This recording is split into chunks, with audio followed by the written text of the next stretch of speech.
Zentrix AI. Tired of switching between trading platforms? Zentrix AI brings it all together. Trade CFDs, get AI-powered insights, build automated strategies. Track crypto, design custom algos, trade perps. Stay ahead with live market outlooks. One platform, all your trading needs. No more switching between tools. Ready to simplify your trading? Start with Zentrix AI today. Zentrix AI, smarter trading. Zentrix AI. Tired of switching between trading platforms? Zentrix AI brings it all together. Trade CFDs, get AI-powered insights, build automated strategies. Track crypto, design custom algos, trade perps. Stay ahead with live market outlooks. One platform, all your trading needs. No more switching between tools. Ready to simplify your trading? Start with Zentrix AI today. Zentrix AI, smarter trading.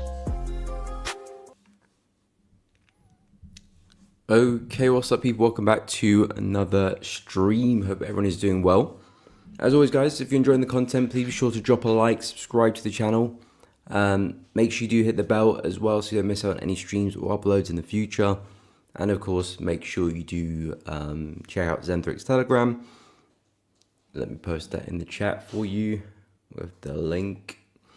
But yeah, if you haven't checked out the Telegram, make sure you head over and go and do so if you're interested to learn how you can utilize AI to improve your trading, make things a little bit easier, whether you're looking at automating systems, developing indicators, formulating your own strategies, using AI to potentially test those strategies as well, and a lot more.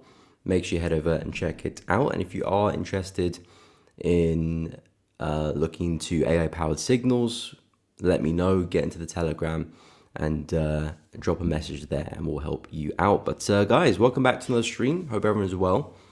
So as always, we'll go through the USD side of things first, talk about the dollar, talk about the DXY, USD majors, gold and silver, see what's happening on that end. Of course, any requests, any pairs you're analyzing or trading or want my opinion on, let me know, put it in the chat and we shall discuss. What's up, Tommy, though? Welcome to the stream. Hope you're well. Ivan, welcome to the stream. Hope you're doing good. What's up, Kizzy? My man, I hope you're doing good. Welcome to the stream. Okay, so let's get to it. So first thing up first, as always, we have the dollar. So with the DXY, of course, as a whole, market is pretty bearish, very, very consistent with the lower lows and lower highs. And as you can see, we are testing the upper end of this channel. So with the directional bias, it very much is make or break. If price does respect the high of this channel and breaks through this counter trend line, I'll be pretty bearish on the pair. And at that point, I won't be looking for any buying opportunities. On the flip, if price does break the channel to the upside, that for me is a very bullish signal, and I'll be very, very keen to be looking for opportunities to take dollar to the upside. So shorting euro, shorting pound, and I'm probably looking at something like this, maybe a nice inverse head and shoulder pattern. Have your left shoulder over here, your head, your right shoulder, and now with the opportunity to go long, something like that. We'll see how the breakout forms, but that's kind of what I'll be eyeing up. But so the make or break area, price is still correctively pushing along. Haven't really seen anything too different since yesterday. Momentum hasn't really entered the chat. We do have CPI later this afternoon, so maybe that will be the catalyst to get the dollar rolling. We'll have to wait and see, but it's still a little bit in limbo, so I'm not going to necessarily have too strong of a bias right now, because in actual fact, I'm waiting for a bit more information before I do cement that bias, whether I'm seeing signs of a breakout or seeing signs of price rejecting the up end of the trend line and breaking through the counter trend line. Then of course that will kind of point the direction for me. But the biggest takeaway is we're corrective, coming to an interesting area where a lower high could form. you're trading in this area of supply, let's see if we do push down or do push up. And I think maybe this afternoon we will find the answer to that question. As for Euro USD, pretty much the same situation, but flipped, of course. This has been correcting to the downside, so we've had a big bullish leg. Price has been pushing down. Again, overall the market is still bullish, don't get me wrong. We got this lovely ascending channel, which price is still trading in, the wrong way there. Still trading within and still just about respecting the limits of this channel here as well. So it's the same situation, same logic with Euro as with the DXY. Of course, most of the time they are the inverse of each other. If we do see a strong break of this counter trend line, perhaps that's the signal that, okay, Euro dollar is ready to push to the upside, especially if we see the DXY doing the same thing on the DXY chart. If we see the DXY breaking to the downside, then of course that will be a clear sign that Euro is ready to break high as well. And of course, the other side to that coin is if we do break to the downside aggressively, well, I'll be very keen to be looking for shorting opportunities. A push like this, breaking through the channel, tells me that, okay, that bullish trend is tired, it's running out of steam. Looking for a lower high, perhaps even on the retest of this area. Really nice textbook head and shoulder pattern. That would be very, very nice. Left head, right shoulder. And hopefully we can take some shorts there, back into the neckline, and we'll see how far we can go. So really, I quite like the shorts, to be honest. So I'm just waiting to see if that can happen. We'll, again, probably get the answer this afternoon. Hopefully we do anyway. If we continue to consolidate that for the week, it'll be a pretty boring week, to be honest. So hopefully we do get the breakout. Pound USD, again, kind of showing signs that we are likely to break lower, to be honest. This one, again, similar case to Euro, in terms of you had that channel, price was ascending to the upside, just rebounding highs, rebounding lows, nothing too spectacular. But recently we have broken to the downside out this trend line. Price is trading below. Now, the key thing I said yesterday is still I do want to see the break of this low here, because of course this is the low that gave us the high. The breakout of the channel isn't always the best method to measure if a trend is necessarily going to continue or not. It's a good method, but you want structure to follow that up as well. If we can break below here, that really puts that really shows to me that, okay, the buyers completely run out of steam here. Likely we are going to push lower, so we'll be looking for a pullback at that point and some shorting opportunities. And I really like the look of pound, especially if I take this to the daily chart. You can see we've just gone and taken out a major swing high there on the daily. So the market's quite stretched. Typically when we do take out major highs and lows, typically we do see pullbacks after. Maybe this is the pullback coming to play. You can see we've been very corrective on the daily chart as well. So I think a move to the downside is likely. So I do expect to see dollar strength come into the market. I do expect us to break higher for the DXY. I do expect Euro to break lower. I'm expecting pound USD to continue lower as well. So that's really what I'm waiting for. I'm not looking to jump the gun and get into any trades until I get the confirmations, but that's kind of where I'm expecting. I'll be more surprised if suddenly we were to be bullish and this trend does continue. I'll be quite surprised if that happens. Of course, as a trader, you always want to be adaptable. So if it does happen, is there an opportunity that follows? That's really the question you should be asking. But I would expect us to keep falling. And if we can break through the low, great. We'll talk about some shorts afterwards. Dollar CAD, not the biggest fan of this one, to be honest, just because it's very, very messy. And it's like prices consolidating in the middle of a potential range, really. So we've got the equal lows down here. Not necessarily equal highs, but we've got a solid level of resistance above us. The price right now is kind of in no man's land. So neither really testing major resistance, neither testing major support. I wouldn't really want to be doing my business in this area. I feel like it's almost 50-50 which way price wants to go. We had the lovely breakout of this descending channel last week. Really nice momentum last Monday. Didn't really provide much of a pullback to get into that, to be honest. It was just a straight breakout, and now we're just trapped in this consolidation. I spoke on the weekend about potentially some buys down at the lows or even some sells up at the highs here. The market, after all, is still pretty bearish. We are still falling, as we have done since the start of the year. a push back into the high, I think is a sensible place to short from. So really for dollar CAD, waiting for us to come back into areas of significance before getting involved. I feel like if you're getting involved here, you're asking for a little bit of trouble. Not that you won't find a successful trade, but I think conditions are very choppy. It's difficult to really reprice well in this area unless you're going for very small kind of scalps, off highs, off lows. I reckon you can get away with that. Any type of swing is difficult when prices is messy like that. But yeah, I would keep a close eye on 1.378, even 1.355. I think big levels can get some nice reactions off those areas, and we'll see where price goes from there. But dollar CAD, not a fan of this one at the moment. Aussie dollar, still looking for the same idea of the retest of the upper end of the channel to short this one. So something like this.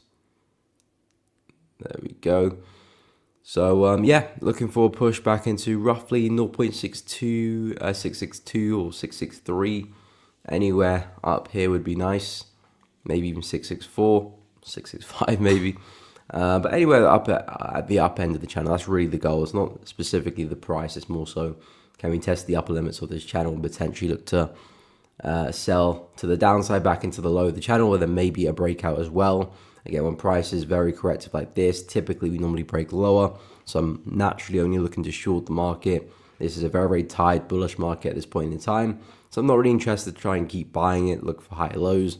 My best guess is that we're likely to sell off, and that's going to be the bigger, more impulsive move. So I'd rather position myself with that in mind. At the moment, kind of just dancing in the middle right now. I think we might see a rally. We're looking a little bit tight. So if we do, we'll keep an eye out for some shorts. And then, yeah, the plan is short it back to the low of the range. Maybe we're lucky for a breakout. Can always leave some positions to run. So I'm keeping an eye on Aussie dollar to see if we can get up there. In terms of New Zealand dollar, not a big fan of this one. Similar characteristics to Aussie in terms of we're moving in the channel. We've been respecting the highs and lows pretty well. Recently, we smacked into the high end of the channel. Respected it pretty well. Nice move down. Now price is kind of just dancing a little bit in the middle. So this is where the noise is. Where I said, again, I don't want to be getting involved at these areas. If I'm looking to buy or sell, I'm looking to get involved at the highs and lows. In the middle is where the most chaos is, the most indecision will be. That's just going to be a lot harder for me to get some consistent trades with a good stop loss as well. I'd rather get my stops above these highs or above these lows. So New Zealand dollar, unless we were to come back into any of these areas, then yes, there might be some opportunities for a long or for a short, or even for a breakout as well. So keep an eye on that. But since we've had the rejection of the high, the plan has been for a push into the low. So I still do expect a bit more downside for New Zealand dollar, but I'm not willing to jump into some shorts along the way because really I want to be up here, not down there. So unless we were to come back up again, then yeah, maybe there might be some shorts. But if that doesn't happen, then there's no real trade there for me. Couldn't get my words out there. Over to gold. Gold, yeah, annoying price action. And this is literally what I was saying yesterday. Because during yesterday, I think gold was rallying a little bit. It was showing some signs that it might break out. I said just be very, very careful with gold.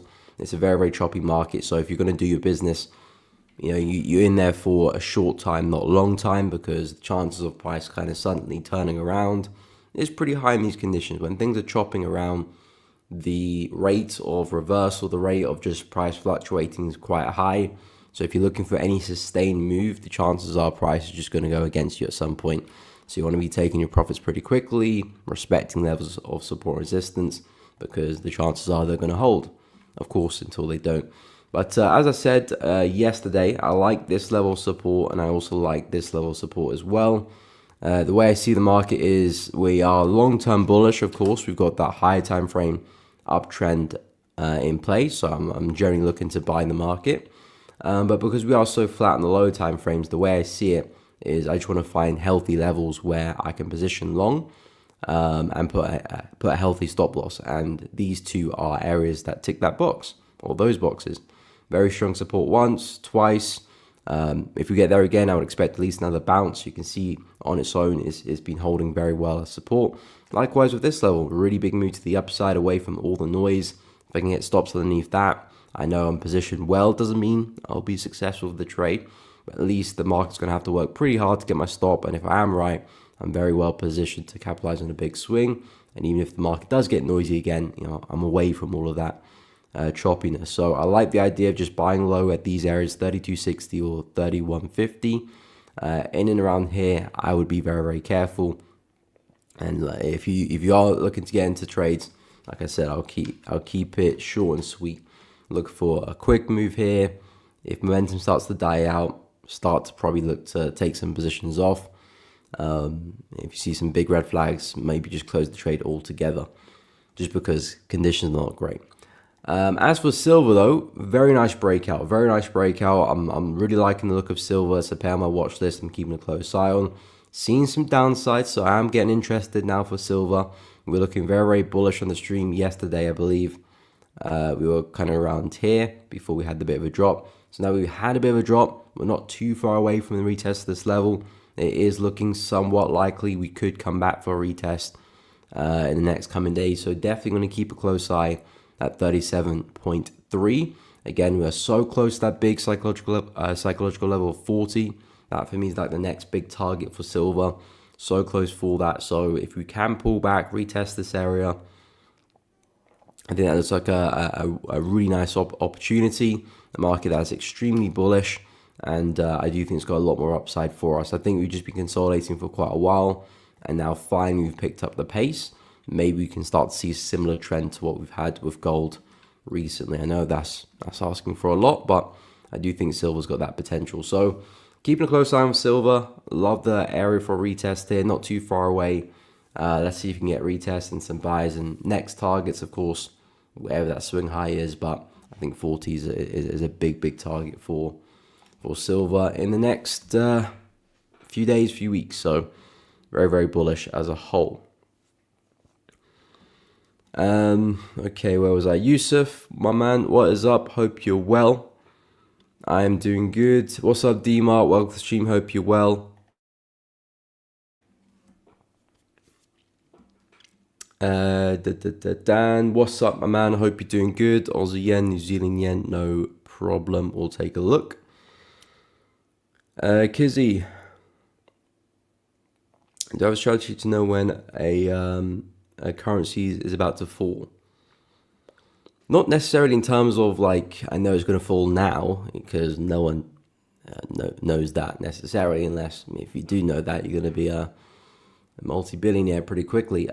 So in terms of looking for signs if something's going to fall, there's plenty of signs you could keep an eye on.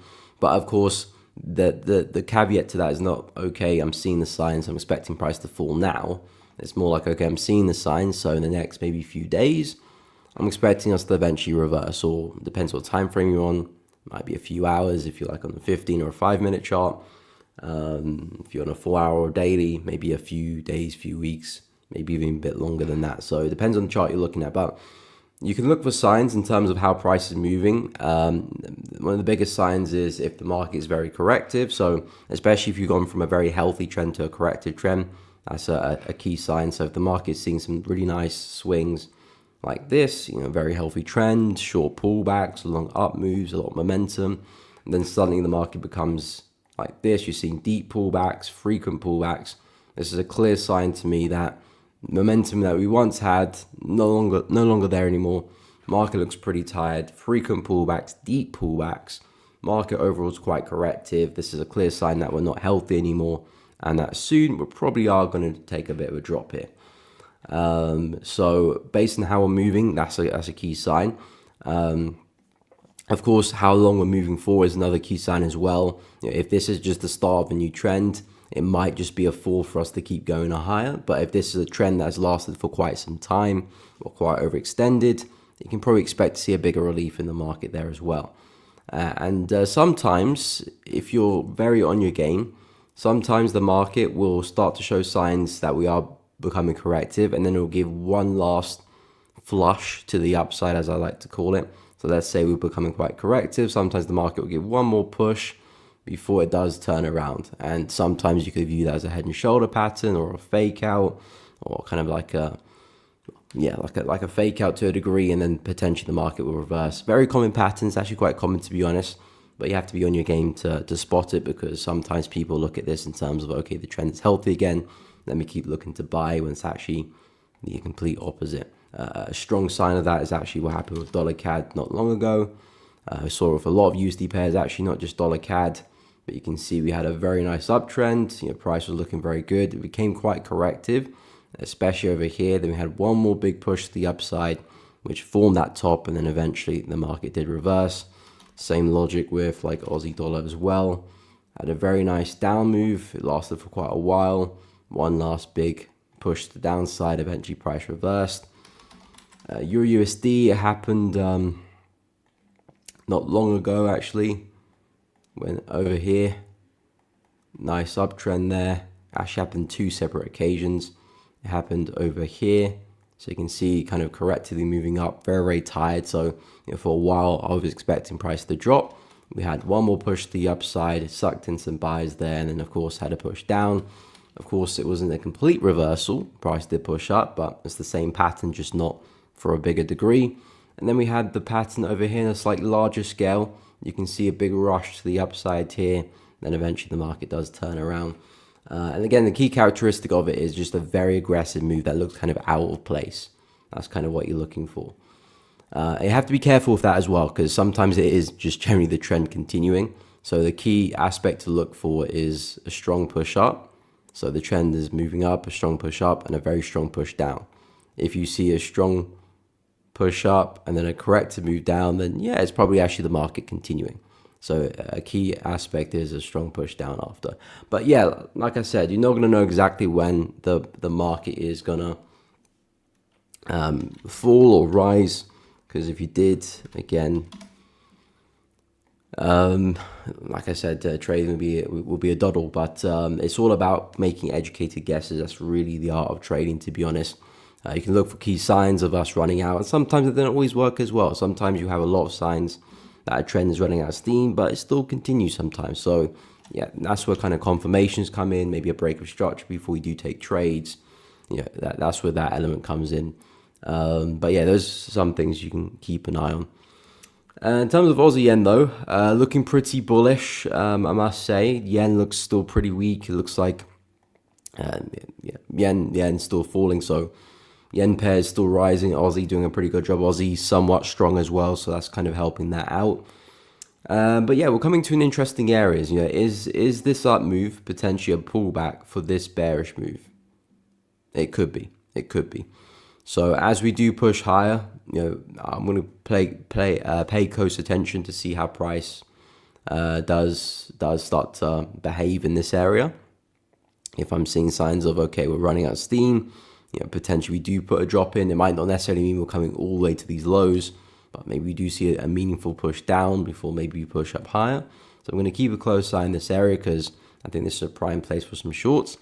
And on the flip side as well, if we do push down nice and correctively, I do think this could also be a nice place for a buy, and the higher low in this formation, and we push higher as well. So as we do push high, I'm keeping an eye for some selling opportunities to push it down. If it's a push down here, I'm keeping an eye for some buying opportunities to push it back up. So kind of depends what Aussie yen gives us. That depends on the location. At the moment, we're quite bullish. We're pushing to these highs here. There's a lot of resistance. We've got the 0.786 just above us. Potentially start to find some resistance around those areas, and there might be some nice selling opportunities to take it lower. Again, in terms of is price making a big swing to that or a big swing there, I'm not too sure yet. So I'm just looking to play it kind of day by day, to be honest. But at the moment, Aussie yen's pretty bullish. I would say if we can have a decent pullback, I quite like the consolidation over here. If price can come back into kind of this territory, I think that'll be a smart place for a buy to take it back up again. And likewise, like I said, if you keep pushing to the upside, become corrective, maybe see some signs of reversal, might be some nice shorts on the way down as well, maybe around the 98 mark. But we'll have to wait and see. At the moment, too early to say which setup we'll get, the buys or the longs. Not really trading at any area of significance where I'd say get into some trades. At the moment, it's kind of just, okay, let price do its thing. We'll see where we get to, see how we develop. And then there could be some buys for us or maybe some shorts from a swing perspective. But at the moment, very bullish. If you're looking from an intraday perspective, then maybe a retest of that prior high might be a nice opportunity there. Just a nice intraday move. Retest the structure, trade it back to wherever the recent high is, call it a day. So that might be a nice kind of a lower time frame trade to look at. But if you're looking for more of a swing idea, then you got those areas above us and below us. But intraday trend is still up, so I'll just be looking for pullbacks and some longs. New Zealand yen, I would imagine pretty much the same situation as well. So again, big drop to the downside. Is this impulsive move here, the bearish leg? Is this a pullback for us to continue lower? Maybe. Again, looking for signs for shorting opportunities as we approach the highs here around the 0.786 mark. I think this is an area where we could potentially sell off. We might buy back up again later on. Again, that's a discussion for a later date. But as we do approach these areas, I think some shorts could look good. At the moment, the market is extremely corrective, I must say. So I'm not really eyeing up this in terms of buys because it's not really giving me much confidence to keep buying it. Look how corrective we are. Yes, the market's still bullish. Yes, we're still consistent with higher lows. But when we're this corrective, I'm expecting eventually us to push down. So, I mean, this goes back to the question asked earlier. How do you know if a market's about to fall? I would say New Zealand yen is a market that is about to fall soon. Again, the caveat to that is I don't know when. It could be today. It could be this time next week. Potentially, it could be this time in a couple of weeks. Price might still want to continue to chug to the upside for a while before we do drop. So, in terms of when it does drop, that's the real kind of, no one knows necessarily when that's going to happen. You can kind of guess when you can guess that it's coming, but not necessarily when it does come. So, New Zealand yen to me is still bullish, but showing a lot of signs of fatigue. Very, very corrective move. No momentum really. So I do think this will fall. Like I said, I marked out that area on the daily chart in terms of maybe it happens there. We'll have to see what happens in terms of the behavior. But if I'm going to get short, I need to see some signs of some lower lows and lower highs I can trade to get involved. And that might take a while as well. But New Zealand yen, I would say keep an eye on 89, 89.5. For some shorts, there might be some nice counter trend opportunities over there.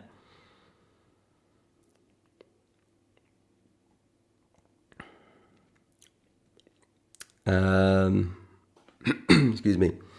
Where was I? Henry, what's up? Dollar CHF. Yep, we'll take a look as well. Hope that made sense in Aussie and New Zealand as well. Kizzy. No, trading is my main. Is my main profession. This is what I do. If I retired, I wouldn't be trading anymore. Veli, BTC. Okay, we'll take a look as well. What's up, Julius? Welcome to the stream. Hope you're doing good. Ferrogams, good morning, my man. Hope you're doing good. Welcome. CHF pairs. Okay, we'll go through some CHF pairs. No problem. We're going to probably start off dollar CHF, then we'll go through a bunch of them. We'll take a look at BTC as well. Lesogo, CAD, Yen. Okay, we'll take a look. New Zealand CAD as well. We'll take a look. Bunch of pairs to go through.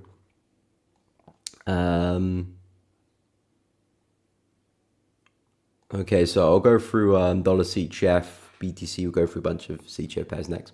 Okay, so dollar CHF, we are pretty bearish as a whole, but again, it's another USD pair. And like I said earlier, I'm expecting to see some strength for the dollar soon. Again, I don't know when, but I'm expecting to see some strength because dollar looks like it's running out of steam. So I'm going to keep looking to short that, especially as a swing trader. Day trading, I fully get it. You're only trading necessarily for the day, to be honest. So if the market's going to be bearish for today, you can still very much profit from that. But someone who's looking to hold trades for multiple days, maybe even multiple weeks if it goes well, shorting now is not the best time after the market has already plummeted. The opportunity has gone for the swing trader. Not that we can't keep falling, but I'd rather wait for a healthy trend to the upside first, a healthy pullback, then decide to short. There's opportunity there. Here, there's not much really in my book for a swing opportunity. Day trading, like I said, scalping, much different. In terms of the dollar CHF right now, we are close or more or less testing some big monthly levels of support. So as you can see here, very, very big monthly level of support, big push to the upside. Again here, might see another push to the upside potentially. So we're coming to some big areas. We've fallen quite a while. I do think some upside could be on the cards for dollar CHF. We also mentioned a pretty big level of support resistance. If you look to our left here, a really big level there, support once, twice, and yeah, could very well be resistance again. We've got a lovely trendline confluence going through the market, similar to Euro USD, similar to the other USD pairs as well. I said a couple of weeks ago, this is kind of the area of interest for dollar CHF. What do we do up here? Do we smash into it? Do we break through? Do we respect and come back down? That's kind of really where I'm looking at. I believe if we do see a nice break of that, I think the buys could be looking good shortly afterwards. That will show me signs of, okay, potentially a reversal or some type of bullish counter trend could come to play. And on the flip side, if we do see price respect it well, then yeah, I think we could very much see another swing to the downside. So 0.805 is really where my interest is. Dollar CHF right now, not really trading at any area of significance that will get me excited about looking for opportunities. I'd say the market's quite flat. So pretty much I'm staying away from the current price action. But if we can push back to 0.805, things could get interesting in terms of opportunities, and whether we're looking at buys on a breakout or sells on a retest, I think there could be some really nice opportunities with some decent risk to reward coming soon. So dollar CHF, don't really have a bias just yet, kind of waiting for a bit more information, trading at some significant areas, and then I can probably put forward more of a bias, just waiting to see if we can get there really.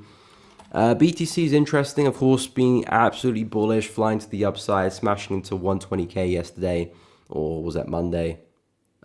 Yesterday was Monday, so yeah, yesterday. So we smashed into 120k. I put 125k there as the next level. Just came shy of that, got to about 123, I think. Yeah, 123 before I pushed down. So BTC, yeah, still extremely bullish. This, of course, will be an area that I would imagine buyers could be looking to enter the market back in again. Lovely consolidation, very sharp break to the upside. This would be a smart place for a buy, in my opinion. I like this for a buy. Market's still very bullish. No signs of reversal. I know, of course, we're looking bearish at the moment with that wick, and the current day is bearish. But again, we need more than that to signify a complete reversal of the trend. Bearish candles are going to exist. As you can see in the last up move here, there are bearish candles there along the way. So a bearish candle doesn't really change much. It's more so the market structure, which I'm paying attention to. So I like this area here. Nice kind of consolidation, healthy breakout, no prior retest. I think that could be a very smart place to buy from.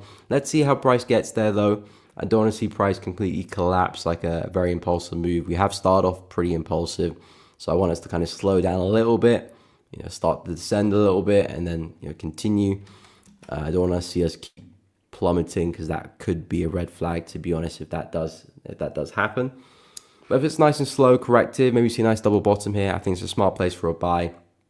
And then yeah, targets back to wherever the high is, 122k, 123, and maybe some new highs at 125. So Bitcoin's still very bullish. Yes, we're looking a little bit bearish now, but to me that's not a huge red flag. It just means that we might be putting a temporary top in until I see more red flags come into play, particularly in terms of market structure. Then of course I'll let you know. But for now, still very bullish on BTC. As for other CHF pairs as a collective, it's interesting because some CHF pairs I'm pretty bearish on, some are a bit more neutral on, like dollar CHF, for example. That's definitely a market which is bearish, but I think we are running out of steam. We might see some upside. Pound CHF, I'm pretty bearish on. I think price has still got some distance to the downside. I'm looking at coming back into this support level here, around 1.06. Dropping to the 4-hour chart, looking exceptionally bearish. I would suggest just keep an eye on some pullbacks really for pound CHF if you're interested.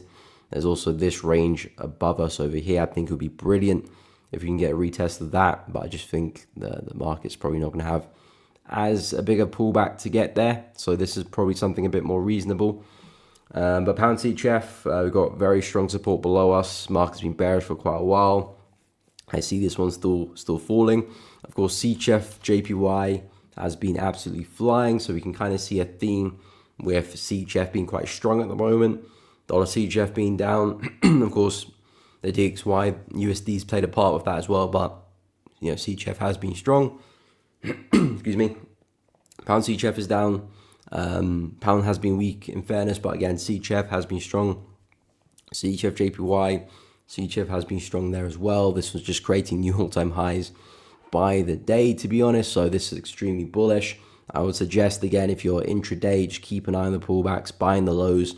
Keep buying the lows until proven otherwise. I think that's the condition here. This is similar to what we had with gold early in the year and through most of 2024. These are very aggressive bullish conditions. Yes, I know at all-time highs, so I wouldn't be looking for a big swing, but what I would suggest is lower time frame pullbacks is your best bet until you start to see some signs that structure shifting or some big red flags. Then of course you can back away, but at the moment momentum still looks pretty happy and likely to continue. So CHF very strong in that regard. Some other pairs, Aussie CHF, I'm still looking for a big recovery for this pair, push to the upside, but lacking momentum. I was hoping we could respect this area here yesterday. We had a slight bounce, but nothing more than that. We're still just above the channel, so I don't think I wouldn't say all hope is lost. We could still see it potentially continuation. We are forming some type of counter trend line here as well. Perhaps a strong break of that trend line will insinuate a nice buy. But for the most part, as I said yesterday, the market is still bearish. We are still seeing lower lows and lower highs. We are very consistent with that as well. So even if we do see a rally here with Aussie Swiss, there's probably a strong chance we still put a lower high in and continue lower. So if you're looking for buys here, it's against the grain a little bit. It makes sense because of where we're coming from and how correctively we're moving, but I wouldn't be too greedy with the buys here. 0.528 I think is a logical area. 0.53 is a logical area where sellers could look to enter the market again and maybe catch a lower high. So being careful with that idea. New Zealand CHF hasn't really given us much hope, to be honest. That is still kind of generally falling. Slight push to the upside recently. We are starting to respect support a little bit, but nothing significant really. As a whole, very bearish market. We did break out this consolidation and we have been falling since. I do think an up move is on the cards though, because this is a very sluggish move to the downside. It could continue, but I think now that we've pulled away from the consolidation, we've got a possibility of a retest before we do continue, and that could be a nice trade outright as well. So again, it looks like CHF is still being quite strong there, and then CAD CHF as well. For the most part, we've had a bit of strength coming in, but for the most part, CAD CHF is still extremely bearish. Not really seeing much bullish momentum at the moment. I wouldn't be surprised if we do see another drop. So biggest takeaway, CHF is still very strong. Maybe it is coming to an end soon. CHF JPY is not going to continue to make all-time highs every day. It's eventually going to put a top in and pull back. So I do think CHF strength eventually will probably die out maybe the next week or two. But in terms of right now, in terms of the next day or next couple of days, probably till the end of the week, I think CHF will probably remain strong. So yeah, be careful with that. Okay, so next up, we'll take a look at CAD Yen and New Zealand CAD as well. Yusuf, no problem, my man. Happy to help. A price action pattern you shouldn't be giving. Nice, cool. Yeah, I mean, those kind of type of things you kind of pick up along the way. They're not necessarily as obvious or as textbook, but the reason behind them is actually relatively textbook as well. I mean, you're not going to look at the markets and invent new things necessarily. You just might look at things in a new light, like you said, a new perspective. The move of price pushing up and coming down aggressively, is a move that you kind of see throughout many patterns. For example, resistance. If price is going to smash into resistance and break through it and then break underneath it, well, that's just a simple fake out to you. But it might happen at the end of a trend and might give you that same up move and that same move down. That gives you the short head and shoulder patterns. Same situation there as well. You've got a nice trend, maybe becomes a bit more corrective. Big push up, big push down, retest. You get the right shoulder, sell off. It's the same pattern, but in this case, you're kind of viewing in terms of a head and shoulder. and of course, as I described earlier as well. So you're not going to invent something new in the market. There's nothing new you're going to discover, most likely. The markets have been around for a while. You might just look at things in a new light, in a new way. There'll be small kind of patterns you pick up which are not as obvious as well. But it's kind of just your ability to interpret what the market's giving you, really. But yeah, typically, sometimes at the end of the trends, when you get really aggressive up moves or really aggressive down moves, keep an eye on them. If they do reverse very quickly, it's normally a strong sign that that's probably going to be a bottom, and you could be looking at some reversals from then onwards. MJ, what's up? Euro Aussie, yes, we'll take a look. No problem. Looking for shorts. Okay, cool. I'm still interested in Euro Aussie shorts, but I'll see if I can get an entry for it. Same with UNZE. Ferrogams, no problem. Happy to help. Excuse me. Matta, what is up? Good morning. Dollar yen, okay, we'll have a look. You get the breakthrough moment, and how long did it take? What did you do that stands out? And what you're not doing before? Good question.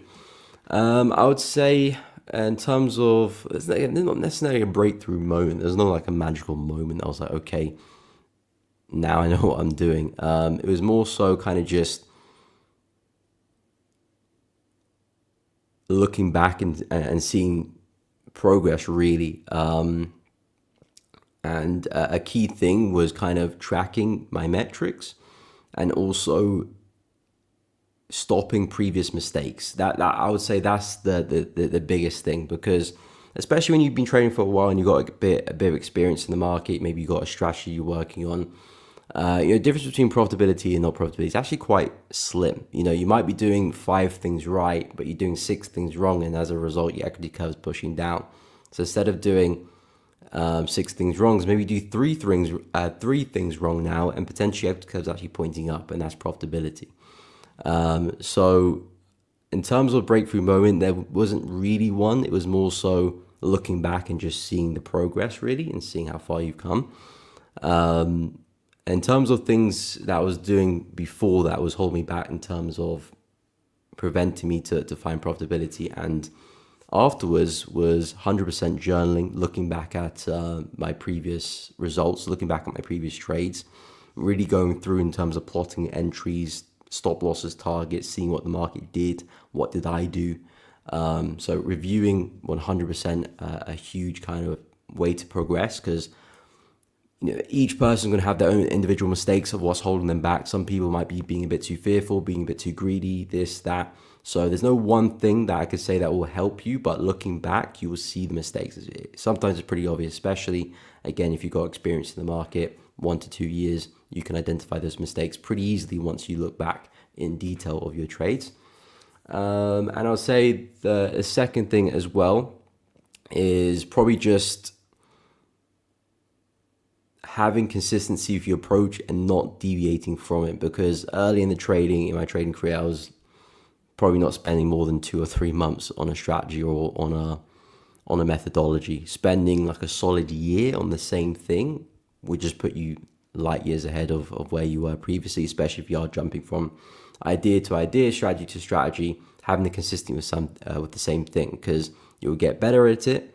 Again, profitability is not a million miles away. It's just the balance between your profits and loss. If you can reduce the loss a little bit, increase the profits a bit more, you'll be surprised how fast things can turn around.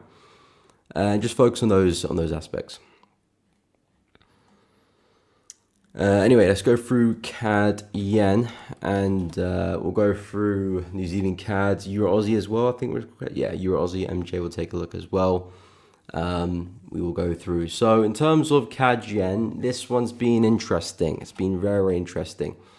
Bullish at the moment. Looks like Yen's weakness is really coming into play for the Yen pairs. CAD Yen still pushing up quite a lot. I was looking at shorts last week. I did manage to get in for roughly get out for roughly a break even on that position. Momentum never really got going, and then I got some red flags early in the position, so I was short here. Nice push down.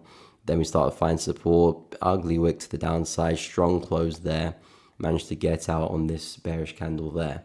So, momentum never really continued my direction. Now I'm looking at the market Still, potentially could be a pullback for more downside, but as things go on with the consistency of the higher highs and the higher lows, it's less and less likely I do expect us to push down now for a bigger swing. So I quite like the buys for CAD Yen, but only if we have a deep pullback, because we are still very, very corrective.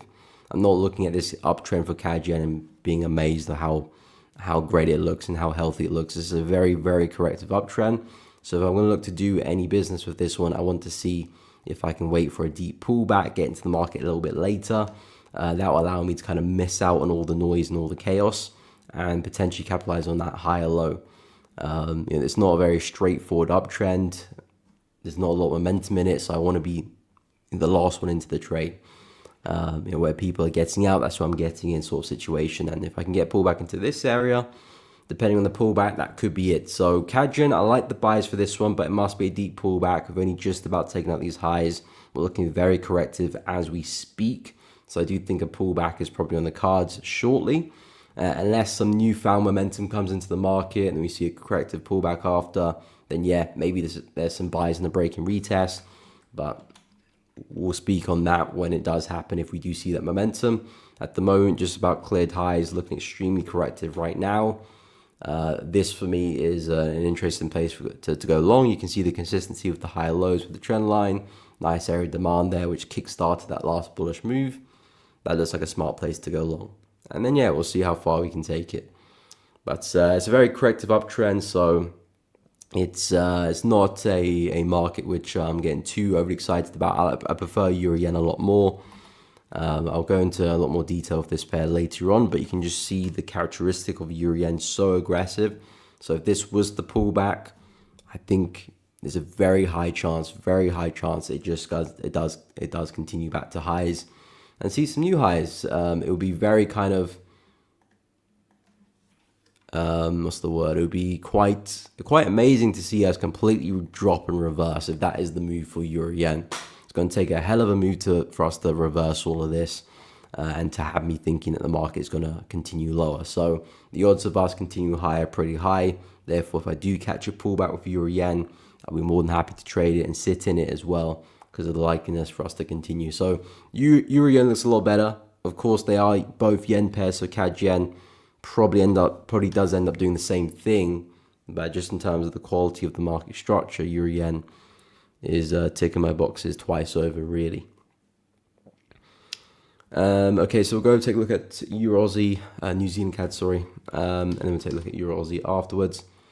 So with New Zealand CAD, a lovely consolidation we've got our hands on here. You got the equal highs roughly, you got the equal lows down here, and the market's been extremely flat for about a couple of months now, I think, since 22nd of April. So yeah, it's been consolidating for quite a while now. So very, very flat. I did say on my weekly analysis last weekend that if you are looking for opportunities for New Zealand CAD, the best thing to do is just buy a low, sell high. I had a lovely fake out a couple of weeks back now. Prices come back into support, respected it pretty well. I think that's a nice place for a buy. The 50% is always a nice place for a take profit. You can see if you bought here previously, if you kind of got into the 50% area, we can always use the fib to get it a bit more accurate. I'm always a big fan of using the 50% of a range in terms of finding targets, because not always you do see the completion of the range. You know, let's say if you bought here and you're targeting the high of the range, which makes perfect sense. You can see we got about 3/4 of the way before price did push back down against you. And then eventually it did happen, but on that move it didn't necessarily happen. You can see here as well, nice short from the high. Did come back down quite a lot against you. Maybe you did sit through the trade. Here as well, nice buy, didn't push all the way to the high before coming back down again. So locking in some gains at the 50% is like quite a high probability area where you can bet the market will get to, as long as we're respecting the low or the high very well. There's a pretty high chance we do get to the 50% of the range, and then we'll see if price does continue further. But 50% is always a nice place to lock in some gains or just remove risk, really. You can always enter the trade again if it does return to support. You can always just buy back in again if it does get there. But yeah, with New Zealand CAD, just A pair that is still consolidating. I think this is still a smart place for a buy. And I do still have a bullish bias for New Zealand CAD. Believe it or not, I still think price can break to the upside and see something like this. I do think that's the bigger move. I'm kind of looking at us finding a bit of a bottom here, potentially, and breaking higher. So I do still see New Zealand CAD pushing to the upside, but yeah, I wouldn't necessarily bank on that happening. A lot needs to go right for that to happen. But again, if you're looking for some clean opportunities, buying off the low makes a lot of sense. Maybe ideally not entering the trade now because you've already had a bit of a push. So ideally you want price to push back into support, find entries a bit closer to the source there, so you can minimize that risk reward. Not minimize the risk reward, minimize the stop loss, but maximize the risk reward. So even a push to 50% could be like a 1 to 2 or 1 to 3. And then, yeah, maybe a push back to highs and maybe a breakout as well. But in terms of the big breakout, I think I'd wait for that to happen. And then we can talk about some buys afterwards. You can always enter here early, anticipating the breakout. But we'll see if we do get that. But yeah, that's the plan for New Zealand CAD. In terms of Euro Aussie, I still do have a short bias for this one as well. Just being a bit difficult in terms of finding entries to actually get into a trade for this one. I do think price is just having a big pullback here. We're having a nice corrective move here. I do feel like this is just a pullback for us to eventually continue lower. I'm zooming out, looking at the bigger picture. In fact, if I go to the weekly chart, I do think we're quite stretched here in a similar fashion to what we had in COVID. Very stretched move, push down, big reversal. Might not necessarily see a reversal from this, but I do think we're in a similar case in terms of the market's quite stretched. Of course, a lot of fundamentals had a big part to play there. Here, not as much, but I do expect to see similar reaction and a similar push down. So I'm pretty bearish on Euro Aussie. We did have a nice push down, necessarily broken clear structure here. Yes, we've taken out these lows, but I would probably argue that this is the main low to take out. So I like the shorts, a bit more aggressive because, like I said, we haven't taken out a major low yet, but I do expect to see more downside, and I like the opportunity of a retest of this range. Nice consolidation, big push down, a lot of momentum. If price was to return into that area, I think that'd be a smart place to short and capitalize on a lower high. And if things go very well, you never know, you might be sitting in a trade all the way back to the lows there. And I bet the risk reward is looking pretty good if that was to happen. So Euro Aussie, I wouldn't be necessarily looking to buy the market anyway. I think the trend to the upside is very fatigued, looks very tired to me. We're seeing very meaningful, impulsive bearish swings. Not really seeing that much momentum anymore to the upside. So I do think we're likely to push down. So I do agree with that short bias. In terms of an opportunity, we've got a nice little range there for a retest. So let's see if we can get back there, respect it well. And targets, you got numerous lows to look at, but I do think eventually we could be speaking about push to 1.72663. So that's kind of where I'm at with that. DMAR, yeah, we got CPI this afternoon, strong dollar, or I'm looking for a strong dollar. Again, my take with news is always I'm just waiting for the news to happen before I do anything because, you know, I'm a very technical trader. My technicals kind of make up my decision in terms of buying and selling. So in terms of fundamentals, the way I do see them, especially news events, as just catalysts to get the market moving. Of course, whether they're going to be bullish or bearish, not necessarily important to me because let's say if I'm bullish for something, and the news is bullish too, okay, great. Is there an opportunity for me to keep buying this? Is it a yes or no? Yeah, that's the important question. And let's say if I'm bullish, but the news was bearish, okay, has it done something now which makes me think the market's not going to go up anymore? Has it broken through a key level? Has it broken some structure? That's now made me bearish too. If that's yes, then okay, I'm looking to sell now. Or if it's no, I'm still looking to buy, just waiting for an entry. So that's really my take on news announcements. Of course, CPI as a whole, interest rates as a whole will, of course, dictate pricing of currency markets. But in terms of the event itself, whether it be bullish or bearish, because again, it's not always straightforward as that as well.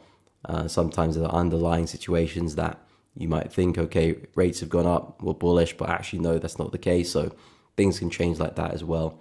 But yeah, I do expect to see some strength for the dollar. That's kind of what I'm waiting for. And yeah, I'm just going to see what CPI has in store for that. If it does make me continue to be bullish or potentially makes me rethink my analysis. Good morning, Alex. What's up, my man? Welcome to the stream. US 13 oil short, we'll definitely take a look. Yusuf, UJ, and GJ thoughts. Okay, we'll have a look as well. Julius, gold and oil. Yep, we'll take a look at gold and oil as well. 4 hour time frame, no problem. No problem matter. Happy to help. Nasdaq. Do I trade indices? At the moment I do trade US 30. Haven't taken a position for a while though, but I do trade US 30. I'm going to be looking to add S&P and NAS to my watch list as well. Haven't done them yet, but there are pairs I'm looking to add. I mean, I do analyze them pretty much every week, so I'm pretty comfortable in terms of analyzing them. In terms of actually placing trades, I've never really traded S&P or NAS before, so it'll be new to me in that regard. I've always been focused on FX, but recently US 30, I'll look to add NAS and S&P. I'll look to add oil as well. I might even look to add copper potentially and platinum.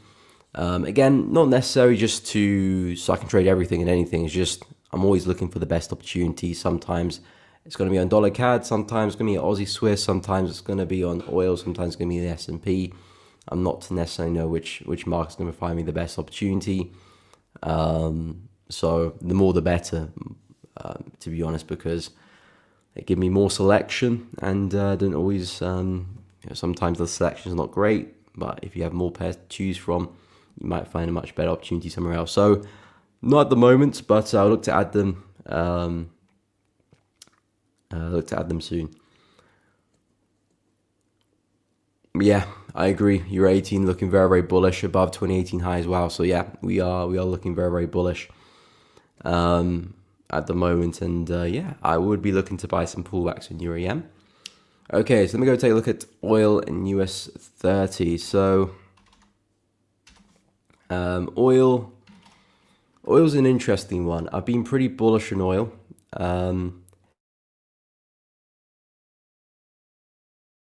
Bless me.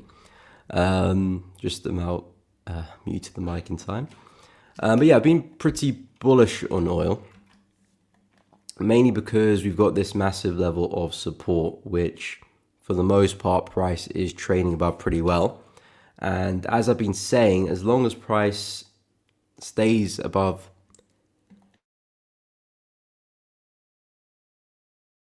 this level, excuse me, I think my hay fever is trying to attack me. As long as price stays above this level, I'm pretty bullish with the market. I'm expecting a push back to 80 and probably a lot further as well. We did see a nice bounce to that level, but we are quite corrective. So that's my issue, because I was expecting price to test this level and be done with it and see some really nice momentum. Initially, we saw that. We saw a nice breakout. If I just move this out of the way, saw a nice breakout of this range, a lovely retest. Momentum picked up a little bit, but it just became very, very corrective. So I do think that oil is set to push back down again into support. And then we'll go from there. Is price going to respect the level again, potentially form a big double bottom and see some upside? Maybe. Or is price going to break to the downside here and continue this momentum from a few weeks back? Well, in that case, I'll be pretty bearish because we're breaking through that big daily/weekly level. And the plan will be looking for pullbacks, a lower high, and then a short. So, and you've got some lows there to potentially target as well. So this area, 65, is a really make or break area for me. I can see a world where we do bounce and do turn around. I can see the area where we smash straight through, and we look for a retest to continue shorting. Let's see what oil has in store for us. But at the moment I'll be bullish because we're still trading above it, and we had a decent a decent rejection last time we were here. So I think buys still look good, but let's see how we get there. Let's see how we react. That will paint the picture for us. And then whether we're going to respect the level or not, I think there's opportunities in both directions. So yeah, keep a close eye on oil. Interesting area, very corrective on the way up. So the big push to the upside is not looking likely at the moment. Probably push down first before we do push up, if that's going to be the case, and then we'll go from there. In terms of US 30, so US 30 I quite like it because we haven't yet made all-time highs. And if you look at all the other major indices we have, I don't think the Russell has done that yet, but we're so close. S&P's done that, the Nas has done that as well. So I do think US 30 just kind of lagging behind a little bit and is set to go and create new all-time highs pretty soon. So there's opportunity there because we're expecting the market to do something, but it hasn't done it yet. So there's an opportunity there. We spoke about some buys yesterday. We came back into this range here. In fact, we spoke about some buys on this range, I think, last week when price was almost there.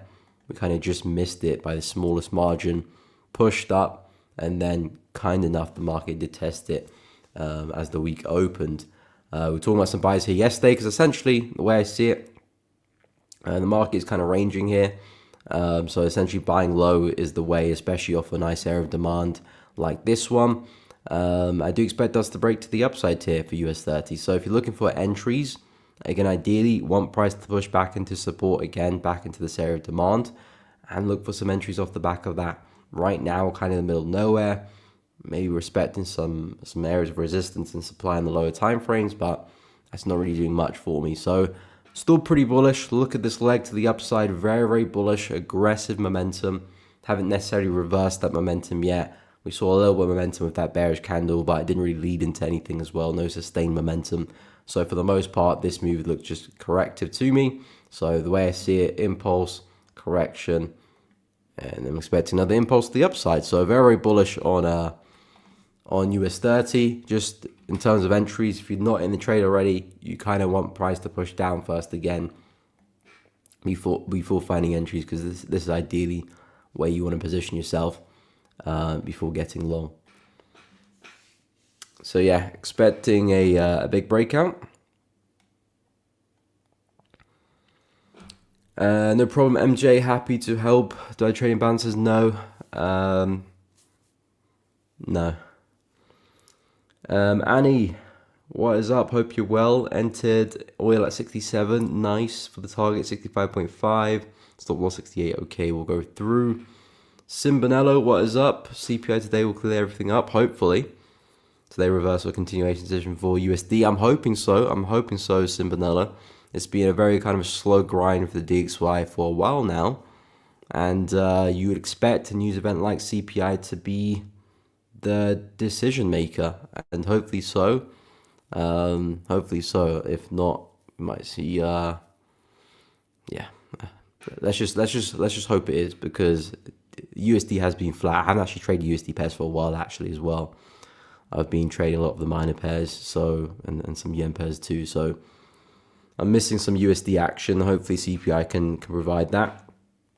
Where was I?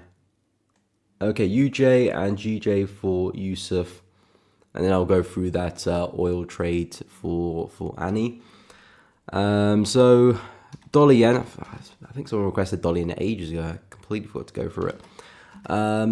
If I do miss out a pair, by the way, just let me know in the chat. Sometimes I will forget. But yeah, in terms of dollar yen, it's a market that is relatively flat. I'll take a look in the lower time frames in a moment. Just want to look at the bigger picture. But dollar yen pair relatively flat, just moving sideways for quite a while. There is a very significant level of support below us, which I do think eventually will break, but we're a long way from that. We can speak more about that when the time is right. At the moment, it does look like we respect the support pretty well and might see some momentum to the upside. It was a pretty strong close last week there, to be honest. But well and truly, I'm very excited about this level here. Really big level on the weekly chart. I feel like this could be an area where price does push into, puts potentially another lower high in, just like we did over here, over there.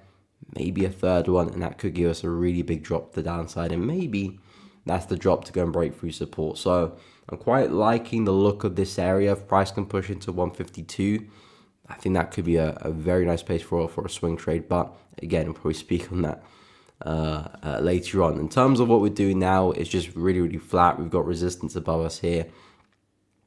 If I can include the other points as well, so you can see tests over there, another one, and now I'm about to make a fourth. So the way I see it, back at resistance, it's 50-50. Will price respect this and come down or break through? I'll wait to see how we operate those areas, but my first impression is that the market looks extremely tired right now, very corrective, so I do think there's a good chance we do find resistance if we do push down. Again, would I look to target all the way to the low of the range? Probably not in this instance. I think this is a great way to use the 50% kind of idea, draw up the 50%, use the Fibonacci, and kind of have targets. Oh, delete the wrong thing. And have targets around the 50% mark. I think that could be a sensible place to look to start to lock in gains, or even just remove risks, depending how you want to manage it. But yeah, I think a push to that 50% mark looks like a good idea. Of course, let's just wait to see how we get there first, but we are looking pretty fatigued, so I think there's a good chance we do respect it. And on the occasion we do break out, then there might be some nice opportunities on a retest to take it to the upside. The next significant high I'll be looking at is 151. Of course, we do got that 152 area, which we just spoke about, so I'll keep a close eye on that. I think we can probably target that high there should we break to the upside. So yeah, dollar yen, the way I see it, just coming to the top end of a range. Price may break out, it may not. Let's wait for more evidence before fully putting a bias out there for dollar yen. But either which way, there's opportunities, whether we're going to push up to 151 or 145. I can see price doing both things really. So let's wait for a bit more information at that resistance before jumping into anything. In terms of the 15-minute chart though, I mean, I did speak about some buys yesterday. Looks like we didn't get the setup for that. I said it would be nice if price can run back into the lows here. I think at the time we were trading around here, things were looking very corrective. So I said, okay, generally speaking, 50-minute is still very bullish. Still seeing a pretty decent trend, higher highs and higher lows. But we were very corrective at the time, no kind of clear-cut entry. So I said, let's push back into support, find some buys in this area, and then maybe hopefully take it to the upside and continue all these higher lows. Didn't quite see that. Market was far too bullish for a pullback of that big, or of that size. And yeah, we're still looking pretty bullish at the moment. I like the range here though, because we did provide a nice consolidation before price did break to the upside with somewhat decent momentum. So this has created an area of interest, especially you can see how price is just trading with support there, building up orders either side. It would be nice if you can run through the lows, test the consolidation, perhaps see the next one form and then run to highs. I still do think on the 50-minute chart there's a bit more upside to be had. So I still think there's another buy opportunity there for dollar yen and the 15, but I would like to see a retest of this range here. That's where the momentum came from, and you've got some early buys here, potentially providing liquidity to fund that move higher. So I like what I'm seeing on the 15 minutes, still an uptrend, still some bullish opportunities. There is a world where you just shoot to the upside from here, but I wouldn't be interested with that. Again, it's always quality over quantity. This could provide a nice quality setup, so I'll keep a close eye on that. And in terms of GJ, this one on the 4-hour chart, just kind of correctively moving down. We smash into some resistance, which price is really struggling to break through. For the most part, we've been pretty corrective on the way up. So again, not really showing much confidence on a breakout. I still think that's the likely move though. I'm looking at the yen. It looks pretty weak right now. If you look at other yen currency pairs as well, they all are stronger than yen at the moment. So I think pound yen probably will follow suit, but we'll see. We need the breakout to really establish that. At the moment, moving within this channel, we smacked into resistance, smacked into the up end of the channel. I said there might be some nice buys if we continue that corrective behavior back into the low end of the channel, just to see another push back into resistance. So that could be something there to look out for. It's just basically continuing what we've been doing throughout in the past few months, really. So nothing new. That could be a smart place for a buy. Keep an eye on a pullback to there. If we're looking for the breakout and the bigger buy, Euro yen's being very impressive. if pound yen is going to follow suit and follow the footsteps of euro yen, and we could be seeing pound yen make a similar move back into these highs at 208. But the catalyst for that needs to be a strong break of this resistance. If we can clear the highs here well, then yeah, I'll be very bullish in pound yen. Pullbacks, buying opportunities back into highs makes so much sense there. So from a swing bias, that's really where I'm at with pound yen. In terms of the 15-minute chart though, yeah, 50-minute chart, I still like the buys. There's a nice high over here, which looks like we just about got the retest of. And perhaps that is going to be the low of this bearish move, because again, you can see how corrective we are on the way down. That to me is just a sign that we could probably see a push up. In fact, I think we did speak about the retest of this area last week as well. I believe we're just kind of hovering here somewhere. But yeah, the way I see it, we're starting to pick up momentum. There might still be some shorts. If we can push a little bit higher, maybe so into this area. We've got some equal highs here, which I think price is likely to run. I think overall this still might be a nice place for a short, but I'll keep it short and sweet though. The bearish structure is very, very fatigued. It's very corrective. So I think this could be a smart place to short, yes, but only for like a scalp or like a quick trade. I wouldn't bank on a swing like this. It could happen. You know, we don't have the crystal ball to tell into the future what price is going to do next. We can only allocate smart areas to buy and sell from, really. I think this is a smart place to sell from. Equally, I think this is a smart place to buy from. You know, still retesting the prior high. This is, of course, we had the last pullback, the last range almost, before the momentum really shot to the upside. So I think this is a special, not special, it's a good place for a buy. It's not necessarily special, but it's a good place for a buy. But of course, we already had the retest and potentially price might continue. So we might not see another retest again, but if we do keep a close eye on that, I think it's still a great place for a buy. You can see prices trying to break through lows, but every time we do sweep a low, you know, price is shooting back up again. So I think this is still a great place for a long. And like I said, we are still just about climbing. We're still falling with these lower highs here. So I think there's a world where we might put another one in and push back into that resistance. I think it's still a healthy place for a supply. I like the kind of equal highs here, rush through that, take out some early sellers. I think this is a smart place for a short as well. So depending on your poison, if you're looking to sell or buy, I think there's opportunities on both sides of the coin, just waiting for price to get to appropriate areas. I think this is where all the noise is. So this is what you want to stay away from, where people kind of just getting caught on the wrong side. You want to be positioning yourself well. I think those two areas do exactly that. So yeah, that's kind of my bias, my plan for GJ in the lower time frames. But at the moment, very, very flat.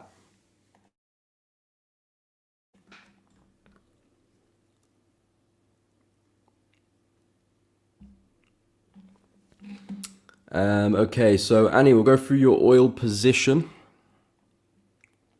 The pound Aussie short. Okay, Sir Kel, we'll take a look. Euro Aussie. We can go through that as well. Mylon, I'm saying that correctly. What's up? Hope you're well. Yes, I have gone through. If you go right to the start of the video, right to the start, I go through USD pairs, and then I mention I'm about to go through gold and silver as well. So probably about maybe the 20-minute mark, I go through silver around there. But if other people request it, I can go through it again as well. But yeah, at the start of the stream, you can see it there on the 20-minute mark, maybe. Thomas. Okay, we can take a look at BTC as well. What's up, Lighter, my man? Hope you're well. Welcome, welcome, welcome.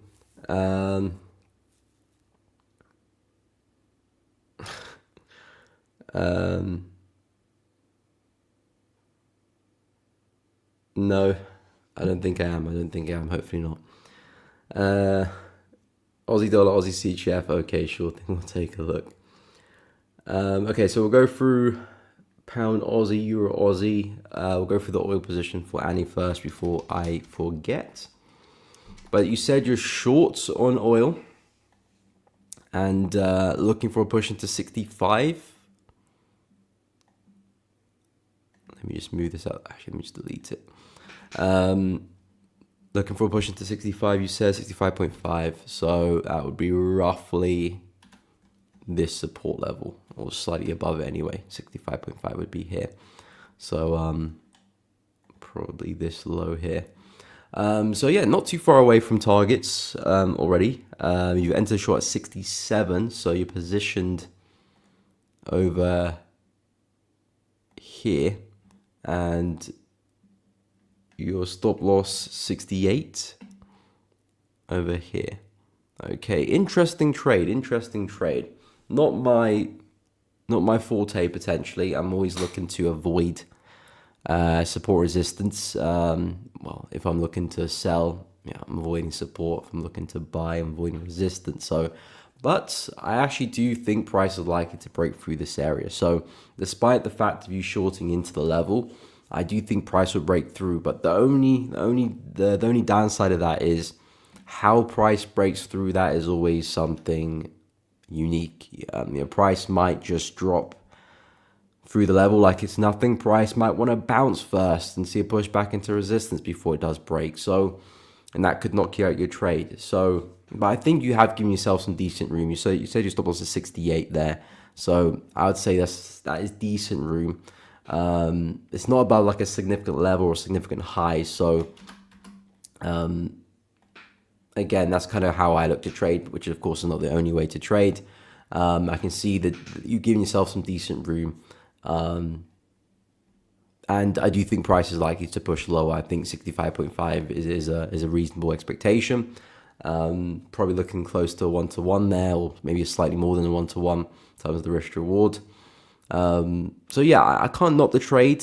Not a trade that I will take. Again, I can only give you my honest opinion because of number one, of us coming into support, and number two, the lack of kind of like a significant high or low to put my stop loss above.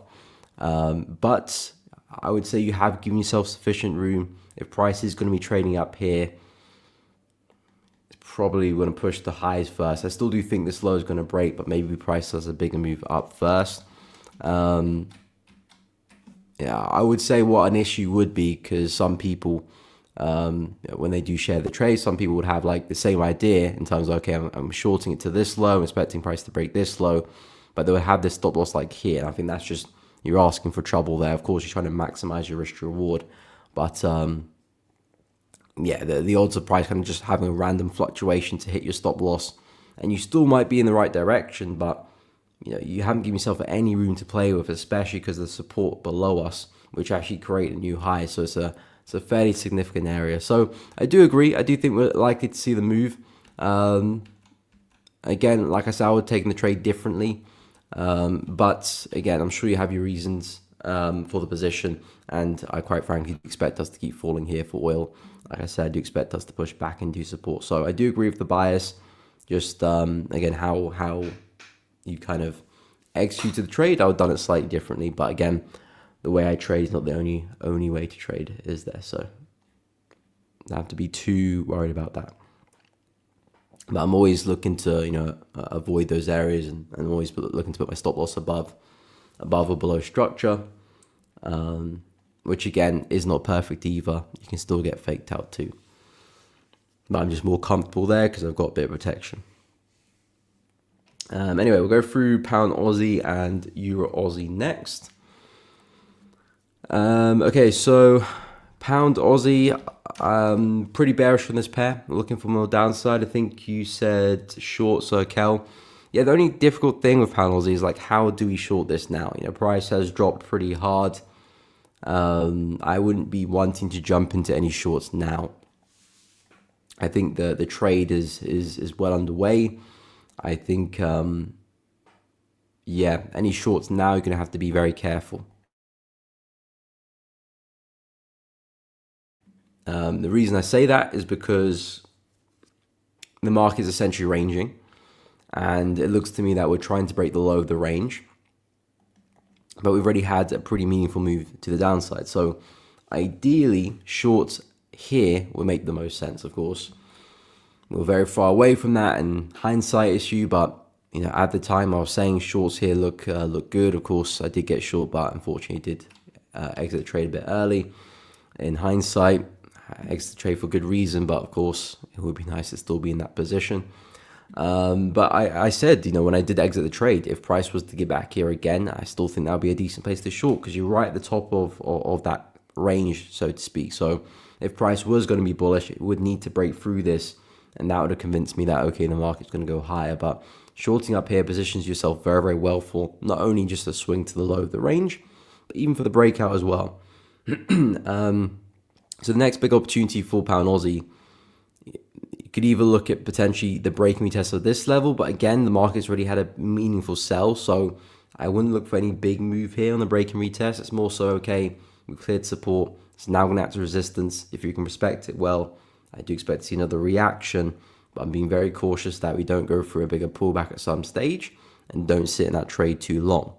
It's more so, can I catch a reaction, maybe a push back into the prior low, probably call it a day after that, or take at least most of my profits. Maybe you might be looking at some areas up here in terms of retest. I think there is some logic there, but I would argue kind of coming back into a lot of noise. This is where price has been fluctuating a lot. I wouldn't necessarily want me to entering trades in that area purely because of how noisy it is in these areas here. I'm pretty bearish. I do agree with the bias. I'm looking at the higher time frames for pound Aussie. We took out the COVID highs not long ago, and price is quite stretched. I feel like it's quite overextended.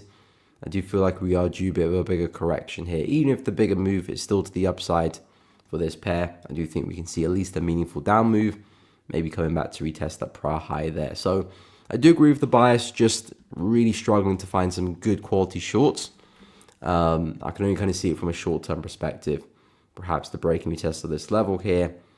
But like I said, I wouldn't sit in that trade for too long, because you've already had a big sell. The bulk of the sell, I mean, we're not to know that. We might still see another big move down. That could, of course, happen. But I'd rather get into a move which hasn't really got going yet. And if it does, I'm positioned very well to take advantage of that, rather than position that has already got going, has already seen a lot of momentum, and then I'm trying to bank on a lot more still. Especially in the FX world, where we do tend to correct and chop around quite a lot more. If it's like an indice, okay, I can understand the logic there. FX pair, you have to be a little bit careful. Not to say we can't see another big move, we 100% can, but like I said, I'd rather bank on a move that hasn't happened yet fully, or is starting to happen, than a move has already seen a decent chunk of it. So that's my kind of caveat with pound Aussie, but yeah, keep an eye on the break and retest. Euro Aussie, I think, is actually a nice example, because Euro Aussie is a move that hasn't really got going yet. I think there is still opportunity there. You can see this has been trending to the upside for quite a while. We've seen one meaningful bearish leg, this move here, one meaningful bearish move down, which took out some minor areas of structure. And I think the shorts look good for this one. We haven't broken through like a major low yet, but again, that's necessarily can be a good sign, because we haven't really got going yet. So the bulk of the sellers might not be entering the position yet. And that's good. You're kind of in before the crowd. That's the idea. So Euro Aussie, been trending up for a while. Same logic really as with pound Aussie. I feel like we're quite overextended. The market's running out of steam.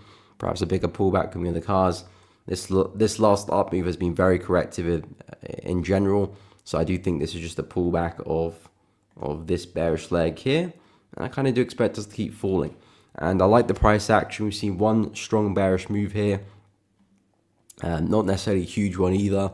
And a retest of this range looks pretty nice here. So if price can pull back into that, respect it well, see some lower high formations, I think this is a smart place for a short.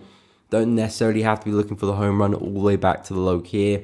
There's numerous other areas you can look to take some profits out, lock in some gains. But I quite like Euro Aussie. If I had to trade one of them, it would definitely be Euro Aussie, because this one hasn't really got going yet. We've seen signs that it's starting. Let's see if we can jump on top of that. Pound Aussie has already pushed through quite a lot. Don't get me wrong, it hasn't seen a massive trend, but we've already taken out some big lows, so I do think we'll start to tire, if anything. Yes, I do expect us to keep going. I think Euro Aussie might have a bit more juice in the tank. So I'd rather trade that one. But again, they're similar pairs, so they'll probably end up doing the same thing. So there's that aspect too. But yeah, Euro Aussie I like a lot better. Keep an eye on 1.79. I think that's a really smart area to keep an eye on for some shorts. Okay, so we'll take a look at BTC quickly. Lighten, Aussie dollar, Aussie CHF, we'll take a look at next as well. No problem, Yusuf. Thomas, happy to help. By the way, guys, if you haven't checked out the Telegram for Zentrix, a project we've launched recently involving AI, looking to utilize tools, AI-backed, whether looking at developing systems, automated systems that trade automatically, whether you're looking to develop strategies, whether you're looking to develop indicators, custom indicators. So if you have an idea of an indicator that you want to kind of develop, but of course you might not know how to code, something like AI will be able to develop that for you using plain language as well. So it's a very, very new topic, but has a lot of potential. And again, AI is still fairly new. People are still kind of just getting to grasp with it. And I think it will have a big game to play in numerous industries, especially trading as well. So definitely something to keep an eye on. And if you are interested in learning more about AI in terms of how it can help improve your trading and what Zentrix has to offer, I will drop the link to the Telegram community. You can find more information there. I did post a video as well, which does kind of go over the looks at the overview of the platform as well and what there is to offer. So if you are interested, I'll drop the link in the chat. Check it out if you are interested. And of course, guys, if you are enjoying the stream, please be sure to drop a like as well. It does really help out. Subscribe to the channel if you haven't done so already. It does really help push the content, it grows the channel. And of course, if you are enjoying and finding it useful, it does really help me out as well. So if you could drop me drop a like on the stream, it does really help out. And I do really appreciate each and every one of you that has done so. So thank you for that.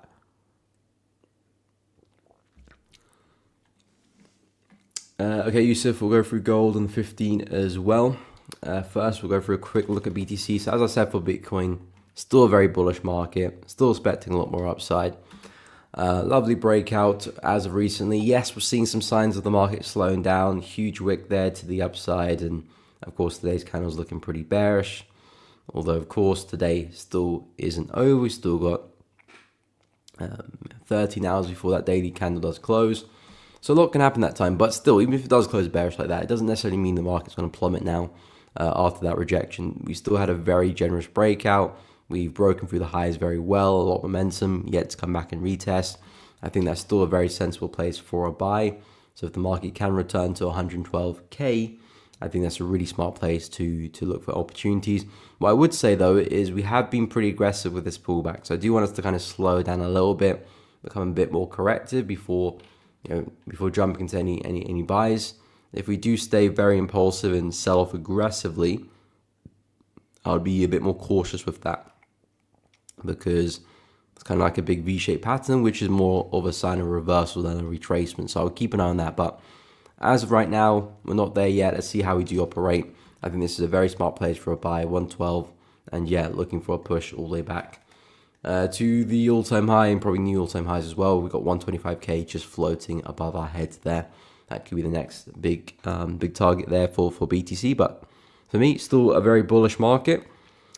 In terms of Aussie dollar, I'm still keeping an eye on the shorts for this one, although it has been very much of a nuisance, very, very corrective behavior. Not really doing too much here, to be honest, but yeah, I quite like the short still.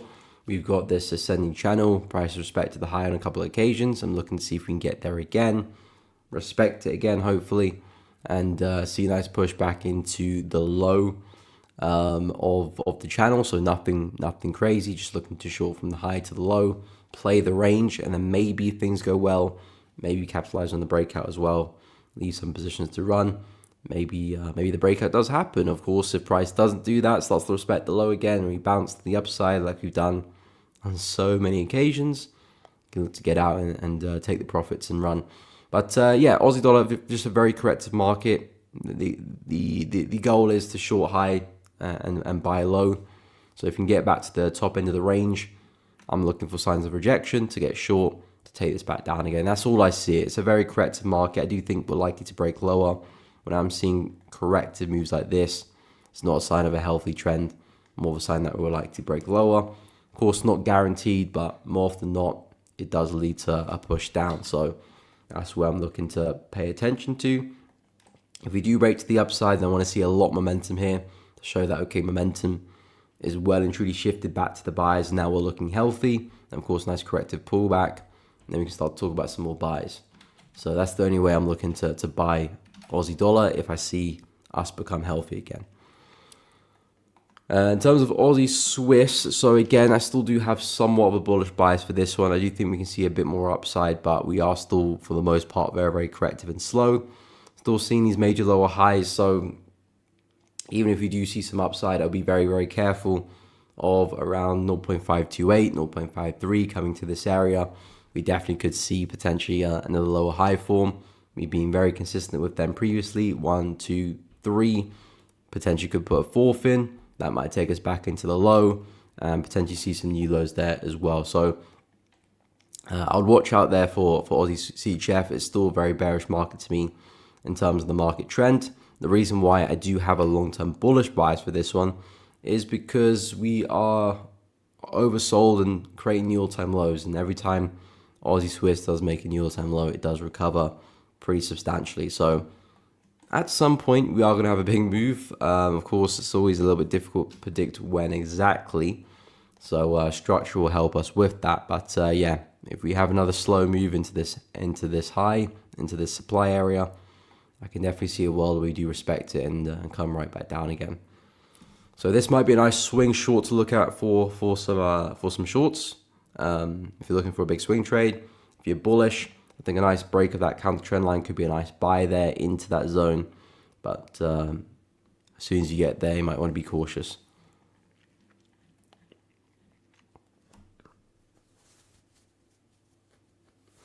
Okay, so gold on the 15, Yusuf, we'll take a look.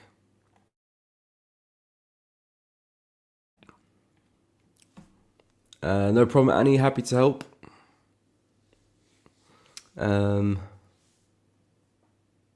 Okay. Trend lines. Okay, makes it okay. Yeah, I can see the logic there. Again, I'm not saying that the trade is bad because I can see the logic there. I do expect us to do the same thing as well. We've been in this kind of very slow corrective move. Price is broken through the channel. You mentioned the daily close yesterday was very bearish. 100% is looking very bearish. So I do agree. I do think price will push down. It's just the principles of how I take my trades is a little bit different. So in terms of the bias, in terms of expecting a push down, I'm agreeing as well. I'm looking for us to return back to support there. So we're very much on the same page, kind of looking at the same technicals really, in terms of why I'm expecting the market to push down. Very tired move to the upside. It looks like it has run out of juice. Very strong rejection. I do feel like we're likely to push down. It's just when I do take my trades, I do have some elements which I look for in terms of entering a trade, but that's different for each person. Some people will trade quite heavily trendline breakouts, so they will never really have a stop loss similar to mine really. And if they do, they would have very, very big stop losses, because if you are going to short a trendline breakout and you have a stop loss above a high, by default your stop loss is the length of this bearish leg, and in some cases that could be very, very big as well. So if you're going to try and maximize your risk reward, you naturally want to bring your stop loss a little bit further down. And of course your expectation is, okay, we've broken through the trend line. I'm not expecting price to break back above the trend line. So a stop loss above the trend line kind of makes sense there really. A stop loss here puts you relatively safer. So if that was to happen, you're protected. But then again, the reason why you're entering the trade is because we're below the trend line. So if you do get back above it, it's probably not worthwhile staying in the trade. You can always look for a re-entry, of course. So I fully get the logic there. It's just we have kind of different styles in terms of entering and entering trades really.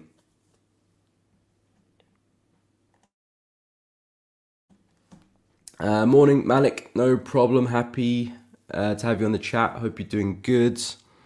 Lighten, no problem, man. Glad to help. German, you're interested. You're talking about interested in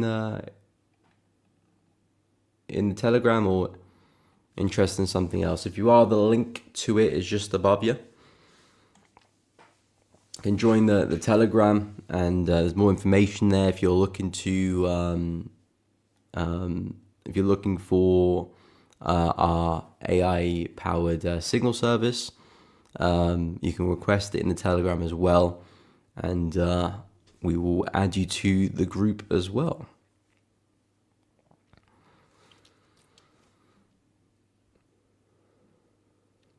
Okay, so I'll go through 15 gold. Gold on 15. So gold, horrendous price action. Let's not be around the bush here. Really horrendous price action. I talked about some buys for gold here, and that's really where I stand with it. I know I'll drop to the 15 in a moment, but this is really where I want to get involved, because it's away from all the noise. This is where gold is just fluctuating and behaving weird. If I can get buys here or buys there, I know what I'm in for. Strong support, essentially buying at the low of the range. 50-50, is price going to respect this level or not? We'll see what we get. Likewise with this slope here, I know that the overall trend is to the upside, so naturally I'm still looking to buy the market. And if I can buy from a significant level of support, I think I'm positioned well in terms of probability. Of course, the trade might not necessarily play out, but I know I've got probability on my side in that situation. At the moment, the market is very flat, and as we drop to the lower time frames, things do get a little bit more awkward now because of the lack of consistency of a trend and a sustained market structure. So I wouldn't really do anything, to be honest, on the 15. I know we do have somewhat of a bullish trend here. We did, clear the highs out here and cleared up the highs there as well. So there was a sustained bullish move. Would I look to keep buying this? No, I wouldn't. We got highs here, which price is struggling at. And we might see another push back to the highs, but I wouldn't be surprised if we come right back down again. So I'm not confident to follow this uptrend because of how the market's behaving. If this 15-minute uptrend was just within the prior bullish trend, like over here, then yeah, I'll be so confident to try and look to continue that, because I know conditions are in my favor. Trying to continue buys here, it makes absolute sense. Of course, there'll be times of a bigger pullback, but for the most part, I'll be looking to try and buy it.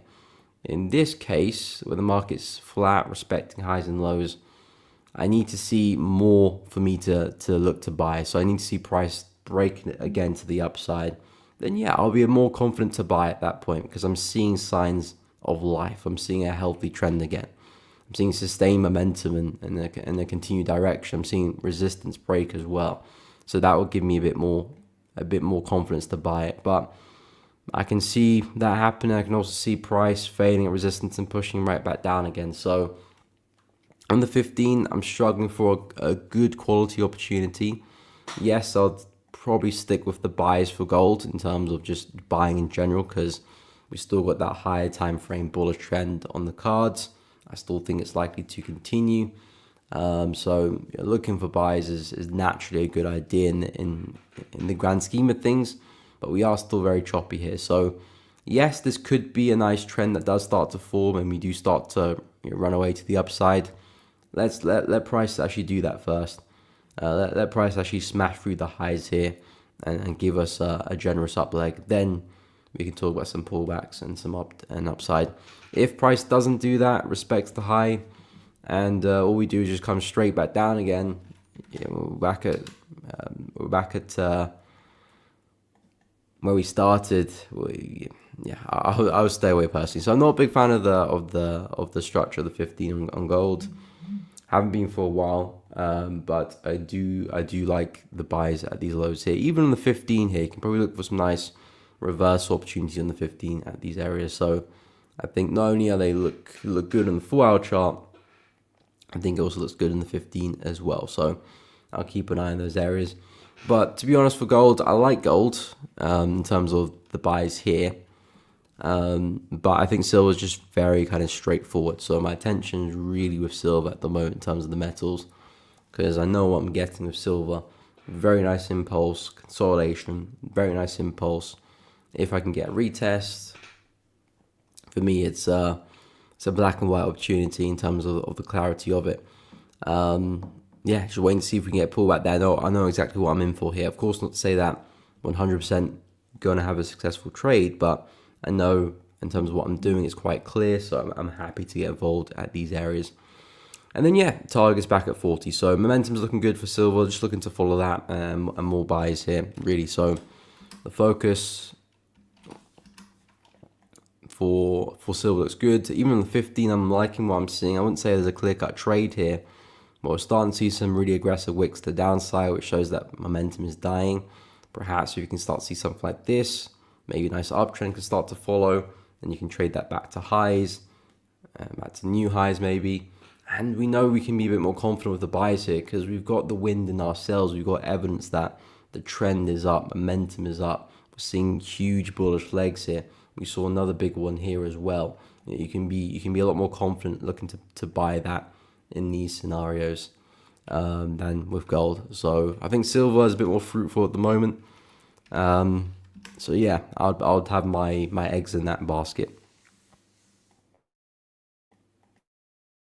The funny thing is, they are very correlated. So silver's going to have another big up move. Maybe it does drag gold with it. Not always do they copy each other exactly, but more often than not they do. Anyway, in terms of the big news this afternoon, let me just double check. I'm pretty sure it's 1:30. Normally is 1:30 UK time, that is.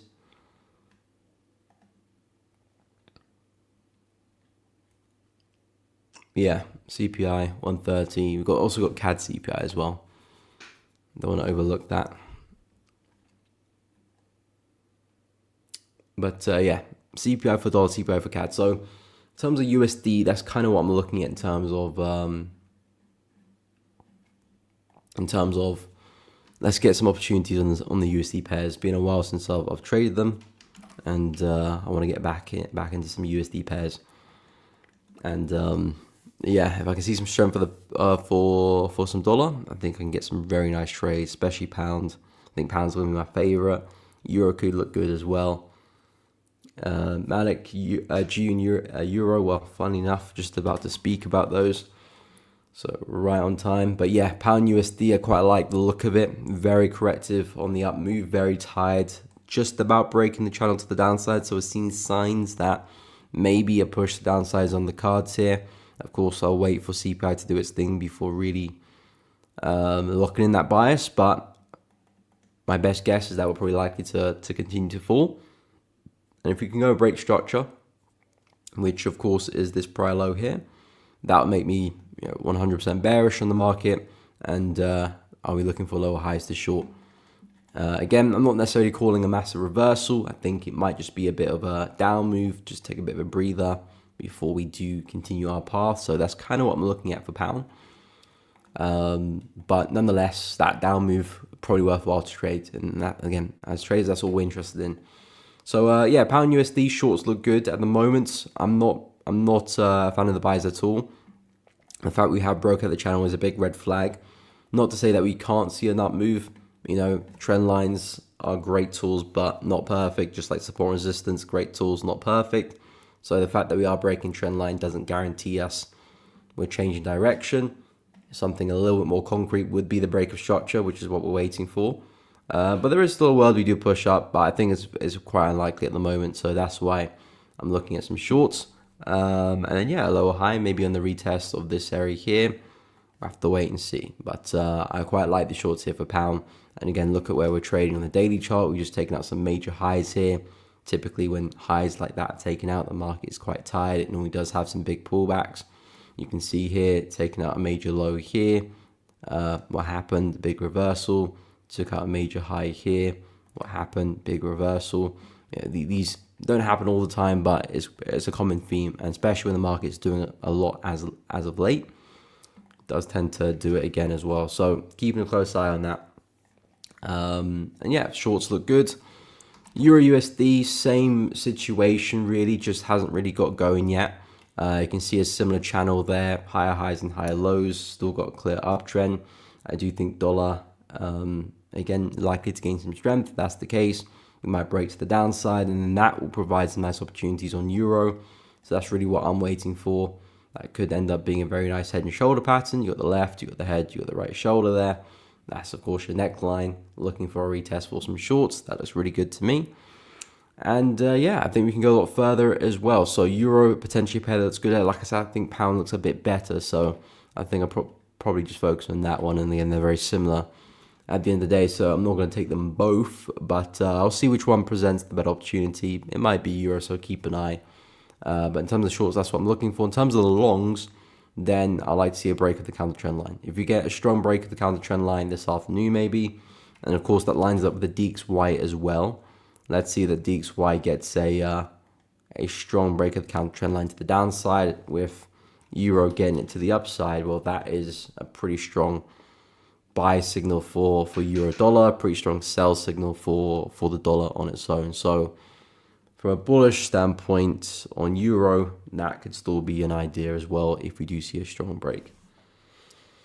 So yeah, I can see price going both directions, but I do think the dollar's quite tired, so I do fancy some buys. But I think CPI hopefully will be the orchestrator of that this afternoon. So I'm definitely going to keep an eye on that news event. Don't have any trades open at the moment, so there's no risk on the table at all. So I'm very much just looking to see what the news does, not really caring too much what the outcome is, because there's always going to be opportunity in the market. You know, there's never been a news event that's just not created opportunities eventually. Maybe there's no momentum, but eventually there will be a trade opportunity. So whatever happens, happens. But yeah, I'm going to see what we do in reference to the channel, and then that will paint the bias for me for the rest of the week and probably for the rest of the month, to be honest. It's already halfway through July. That probably does set us for the next 2 weeks, probably at least. Maybe till like NFP or something. No problem, Yusuf. Happy to help. No problem, D-Mar. Thank you. So yeah, that's really where my focus will be this afternoon. In terms of pairs I'm really interested in, like I said, pound USD I really like. Euro yen, spoke briefly on this one, but this pair is firmly on the watch list, just waiting for a pullback if we can get it. It's still just climbing higher, annoyingly. I'm kind of hoping we get a pullback. We'll wait and see if we do. If we don't, we don't. If we do, great. I'm there to trade it, hopefully. And I like this area here. Nice brief consolidation for a few days. Sharp break to the upside. May even consider this brief range here as well. You can see it just above us with that bearish candle on the day. Nice break to the upside. That even could be an interesting area. But the way I see it, we've had a strong break of this high and the market is quite stretched. So I think when it's time for a pullback, we can probably see a decent size one. I'm expecting us to kind of really see some relief before we do continue. But there's a lot of momentum, so I'm not expecting a huge pullback like a retest of this area. I think we're way too bullish to see a pullback that big. But yeah, direction-wise, 175 looks very, very likely. So buys on Euro Yen look pretty good, keeping a close eye on that. Of course, like I said, silver looking exceptional, lovely momentum. Clear break to the upside, so we're going to keep a very close eye on a retest of that area.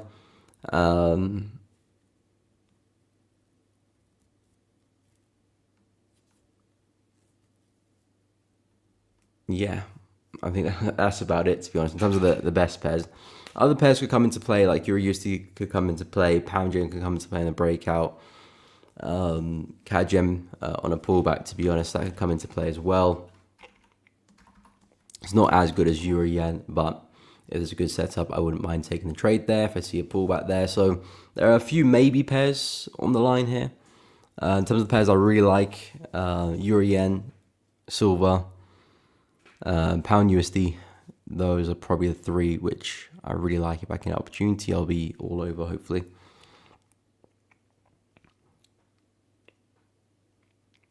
Rexus US30 thoughts. So yeah, US30 very bullish. I quite like the price action for US30 actually. It's a little bit choppy, but the way I see it, it's like a big bull flag really.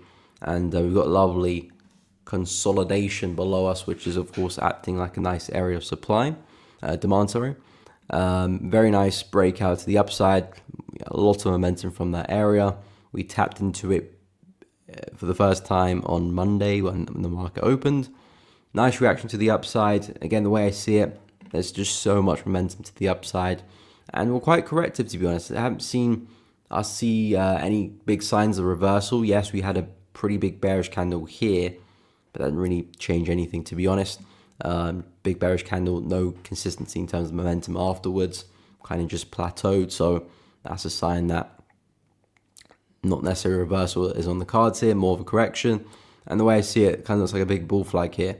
So I suggest in terms of some entries, it would be ideal if we could see another push into support, unless you're already in the position there, of course, then you just want price to continue higher. But if you're looking to get into a trade for US30, I'll be looking to buy the market. We're extremely close to the all-time highs. Other major indices for the US have done that. S&P, NAS, they've taken out their all-time highs a couple of weeks ago now. I think US30 just lagging behind. It's likely to go and do that, and that's why I like US30, because there's a clear objective with US30, and it hasn't done that yet. So if you can take advantage of that, get into the market before it does happen, hopefully we can capitalize on that move and take advantage of that and trade it to the high. So that's why I see a strong opportunity for this one. And even besides that, I like the price action. Very, very bullish, crazy breakout. Now this looks like a bull flag to me. So yeah, let's see if we can get another retest of that area, perhaps double bottom, smart area to get involved with. And yeah, looking for us to break higher. Still a bullish market, so definitely not interested in shorting at all.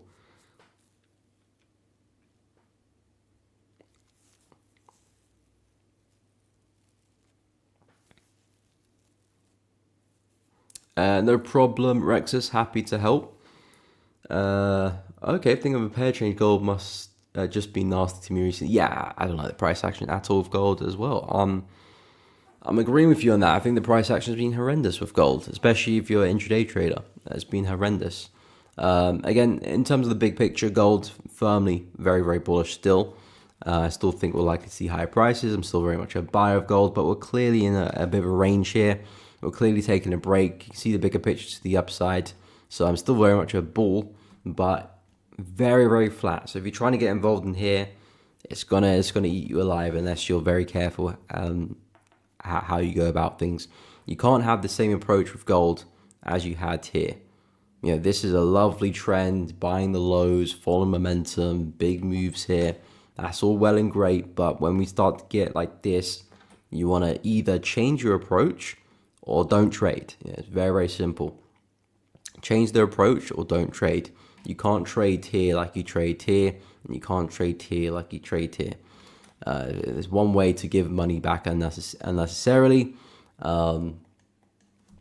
Conditions are huge as well, because you can have a very good strategy, but if you trade in the wrong conditions, it becomes absolutely useless. So you have to be able to change to the condition of the market, or just recognize that, okay, these conditions are not optimal, and move away. And that's where potentially another pair can come in, like you just mentioned, which is one of the reasons why I do trade a lot of pairs. Of course, I'm a swing trader, so naturally I'm going to trade a lot of pairs anyway, but I'm always looking for the best opportunity, and conditions have a big part to play. Are we trending? Are we sideways? Is it coming to an end of a trend? Is it potentially starting a new trend? Those are questions you have to ask yourself and decipher which one's optimal for your trading style. And yeah, I can imagine the stress of trading side there for gold. So I agree. If you're not finding joy, it's probably because of the conditions at the moment are not good. Again, eventually that's going to change. Eventually gold's going to break out and see nice trends, whether that's to the upside or to the downside. Eventually the condition will look good again. You can find some great trades there and continue where you left off. But at the moment, it's not ideal. Yep, Newsday, 100%, Tony. Hopefully it's the catalyst to get USD moving. USD's been a bit flat recently, so hopefully CPI can do some damage today, get the ball rolling. Yeah, US30 looks better. I agree. Again, there will be times that US30 looks horrible as well. At the moment, yes, US30 looks better. I'd rather trade US30 than gold, 100%. But there will be times where gold looks a lot better than US30, and then I'll be looking to trade gold rather than US30. So it's kind of having that flexibility is very, very important. I fully agree, Rexus. And again, especially when you got a big experience in trading, trust the gut feeling as well.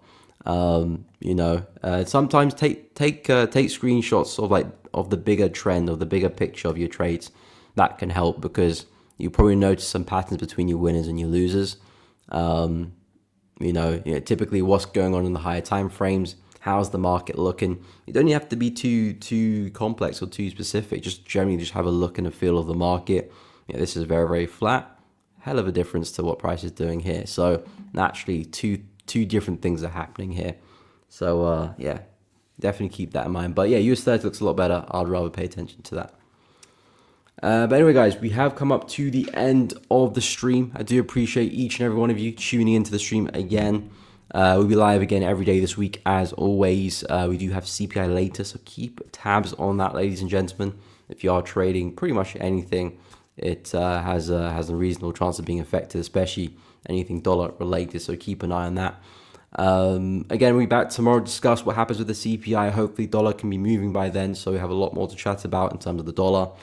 But we'll wait and see. Thanks a lot for tuning into another stream. Drop a like if you have enjoyed it. Subscribe to the channel if you haven't done so already, and hit the bell before you leave so you don't miss out on any streams or uploads in the future.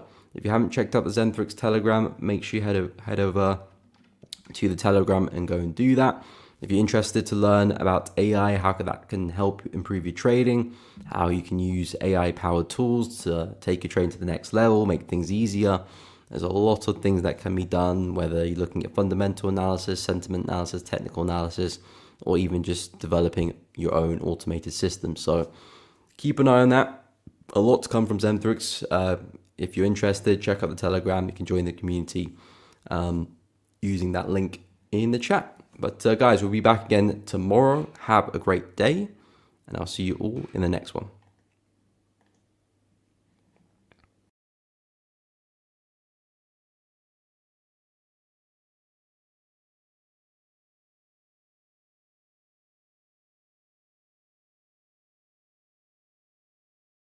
Zentrix AI. Tired of switching between trading platforms? Zentrix AI brings it all together. Trade CFDs, get AI-powered insights, build automated strategies, track crypto, design custom algos, trade perps. Stay ahead with live market outlooks.